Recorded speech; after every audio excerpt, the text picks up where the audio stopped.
Olá, alunos, aqui é o professor Cristiano de novo e eu estou aqui hoje para falar um pouco de frações, né? A gente vai falar algumas noções básicas de algumas operações para a gente poder fazer operações legais durante algumas aulas sobre frações. Por muito tempo, na nossa história, os números que conhecemos hoje como números naturais foram usados para a contagem de elementos.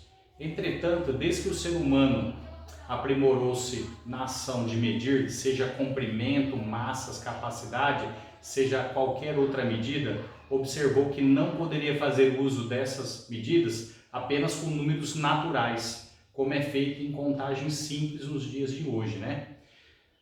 Lá no Egito Antigo, os tiradores de corda eram responsáveis por medir comprimentos. Para isso, usavam uma medida de corda com nós feito em intervalos regulares, ou seja, com números inteiros, em que nem sempre as medidas eram inteiras, né? Às vezes encontravam partes não inteiras nessas medições. Várias tentativas foram criadas ao longo da história, inclusive pelos próprios egípcios lá na antiguidade, mas poucas permaneceram até os dias de hoje. Duas formas de escrita numérica que conservam-se até os dias atuais seriam a forma fracionária, né? Por exemplo, meio, 2/4, 3/4, ou a sua representação decimal. Bom, o uso de frações ocorre em situações mais específicas no nosso cotidiano. Vamos tentar entender onde eu aplico essas frações, não é isso? É muito comum, por exemplo, um exemplo que eu criei aqui, você já ter ouvido que uma pessoa usou 2/3 de uma xícara de farinha de trigo numa determinada receita, né? 2/3 representa o quê? Um número fracionário, né? Analisando esse número fracionário, você tem que lembrar que o número de cima é o numerador e o de baixo é o denominador, né? A fração tem sempre essa estrutura, né? Mas o que significa 2/3 na prática? Se eu pegar uma xícara, a xícara é o todo, né? 100% daquilo que eu estou analisando. Se eu dividir essa xícara em 3 partes iguais, o que seria 2/3? Seria duas dessas partes representam 2/3 do total. Então, das 3 partes iguais onde eu dividi a parte inteira, 2/3 significa que eu peguei duas partes de um total de 3. Basicamente, esse é o sentido visual, né? Então, eu posso definir de uma forma mais segura que denominador, que é a parte de baixo, é em quantas partes iguais o inteiro foi dividido. Lembra? A xícara é a parte inteira, foi dividida em 3 partes iguais. Então, o denominador sempre representa em quantas partes iguais um todo foi dividido. O numerador, que é a parte de cima, quantas partes do inteiro foram consideradas. Então, se isso aqui é o total de divisões da parte inteira, a parte de cima, que é o numerador, é quantas partes iguais eu considerei no cálculo, né? Então, aqui eu tomei duas partes, um total de 3. Trabalhar com representações com frações é muito importante na matemática, né? Porque tudo tem um tipo de fração envolvido de alguma forma ou outra, né? Então eu coloquei algumas frações aqui e a gente vai localizar alguns elementos que são básicos, né? Saber reconhecer quem é um numerador, quem é o denominador e qual é a leitura da fração. Isso aqui são 3 elementos importantes que você tem que fazer de forma correta. Vamos fazer um rápido treinamento. Então aqui eu tenho o quê? 7 meios, né? 7 é o quê? O numerador, 2 é o denominador e 7 meios seria a leitura correta dessa fração. Vamos preencher aqui, ó. Numerador, denominador e eu tenho aqui, ó, basicamente 7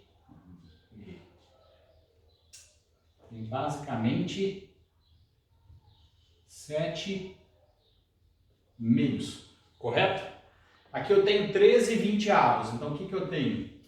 13 como numerador, 20 como denominador. Vamos fazer a leitura. Eu tenho 13 20avos.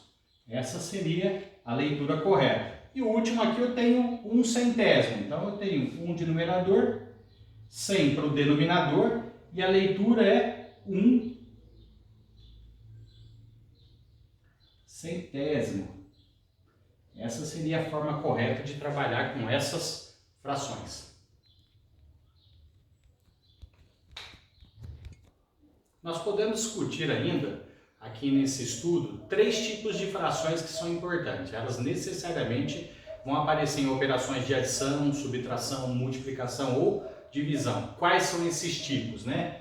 Primeiro é a fração própria, um segundo tipo é chamado de fração imprópria e um terceiro modelo seria a fração aparente. Vamos definir cada uma delas. O que é uma fração própria? É uma fração onde o numerador ele é sempre menor que o denominador. Vou dar um exemplo. 3 quartos, 5 sétimos, 9 oitavos. O que você percebe nessas frações? O número de cima é sempre menor que o número de baixo. É isso que qualifica uma fração própria. Numerador menor que o denominador, a fração é classificada como própria. Tudo bem? Vamos para o segundo modelo, que é a tal da fração imprópria. O que é isso? É uma fração onde o numerador é sempre maior que o denominador. Vamos ver alguns exemplos. 4 terços, 7 quintos, 11 quartos. O que você percebeu nesse grupo de frações? O número de cima é sempre maior que o número de baixo. Ou seja, o numerador é sempre maior que o denominador. Isso é uma fração imprópria. Tudo bem? Um terceiro modelo ainda que vai aparecer é a tal da fração aparente. O que é isso? É uma fração onde o numerador é múltiplo do denominador, ou vice-versa. O que significa isso? Dá uma olhadinha nesses exemplos. 3 terços, 5 décimos, 4 16avos. O que você percebe? Que basicamente, quando você olha numerador e denominador, um é múltiplo do outro. 3 terços. Numerador e denominador são múltiplos do mesmo número, que no caso é 3. 5 décimos. Numerador e denominador são múltiplos de 5, elas são múltiplos do mesmo número. 4 16avos, o que você percebe? Que tanto de cima como de baixo são múltiplos do mesmo valor. Isso é uma fração aparente, tudo bem? Existe no estudo das frações um número que aparece bastante, que é chamado de número misto. Vale a pena a gente fazer uma definição para ele, né? O que é um número misto? É um número que possui uma parte inteira e uma parte fracionária, né? Como é que funciona isso na prática? Eu criei dois modelos aqui, Isso aqui, é um número misto. 3 meios, 5 2/3, não é isso? O que é um número misto? Como a definição falou, é um número que tem uma parte inteira seguido de uma parte fracionária. 3 meios, 3 é a parte inteira seguido da parte fracionária. Então, se eu fosse separar, eu teria 3 como parte inteira e meio como a parte fracionária. Então, o número misto é isso. É um número que eu consigo visualizar uma parte inteira e necessariamente outra parte fracionária. Vamos fazer o mesmo análise aqui, 5 2/3. Qual é a parte inteira? 5, seguido da sua parte fracionária, que seria 2/3. Bom, aqui vale a pena a gente fazer uma observação importante. É possível transformar um número misto em uma fração imprópria e vice-versa, ou seja, transformar uma fração imprópria num número misto, né? Como que a gente realiza essas transformações, né? Eu vou dar um exemplo aqui dos dois casos, né? Vou começar por esse modelo, como transformar 7 meios em um número misto. Então eu tenho aqui uma fração imprópria, que é aquela fração onde o número de cima ele é maior que o de baixo. Eu quero transformar no número misto. O que é o número misto? É aquele número que eu consigo ver uma parte inteira seguido de uma parte fracionária, né? Como eu expliquei anteriormente. Tem duas formas básicas que eu posso aplicar aqui para fazer essa transformação. Então, meu objetivo aqui é pegar essa fração imprópria, nesse modelo, e transformar no número misto, né? Aquele número que tem a parte inteira seguida da fracionária. Como é que eu posso fazer? Como é que eu descubro as partes inteiras que eu tenho aqui, né?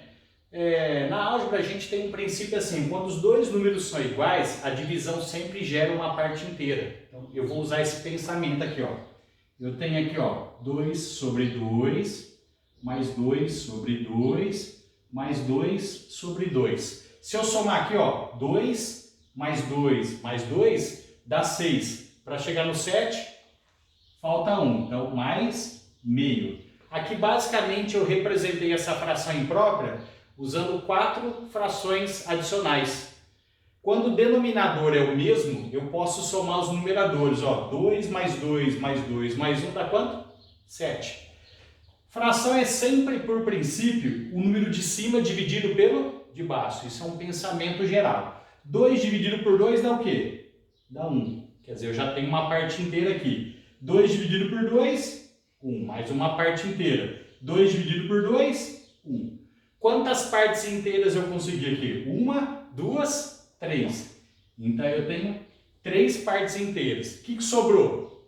Meio, que é uma parte fracionária. Aqui eu não consigo dividir para gerar 1, porque o número de cima ele é menor que o de baixo. Eu só consigo 1 quando os dois valores são iguais.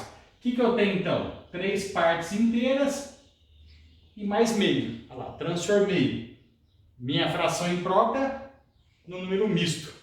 Tudo bem? Qual seria uma segunda forma? A gente consegue obter também, a partir dessa fração, um número misto, usando um processo de divisão. Como é que seria? Fração é sempre o número de cima dividido pelo de baixo. Então aqui eu tenho 7 dividido por 2.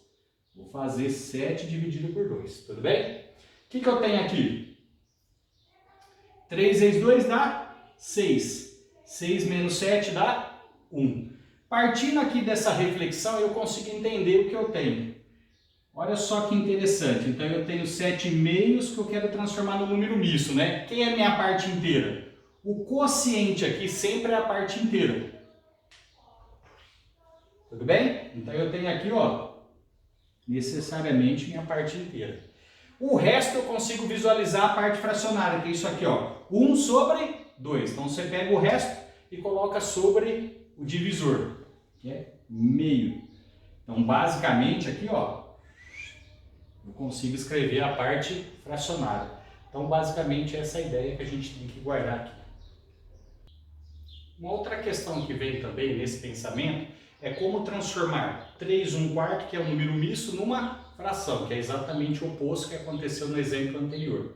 Como é que eu transformo? Aqui eu tenho 3 partes inteiras e 1/4. Eu tenho aquele número misto, né? Que é uma parte inteira seguido de um fracionário. Qual é a parte inteira aqui no caso? 3, seguido da parte fracionária, que é 4. Basicamente o que eu faço? Eu tenho que pensar agora numa fração aqui, que o denominador seja 4 e o número de cima dividido pelo denominador 4 dê 3. Quem é o número que tem essa capacidade? Seria 12 quartos. Por que eu escolhi 12? Porque 12 dividido por 4 dá 3. Por que eu coloquei 4 aqui? Porque o denominador tem que ser sempre igual à parte fracionária desse número misto, mais 1/4.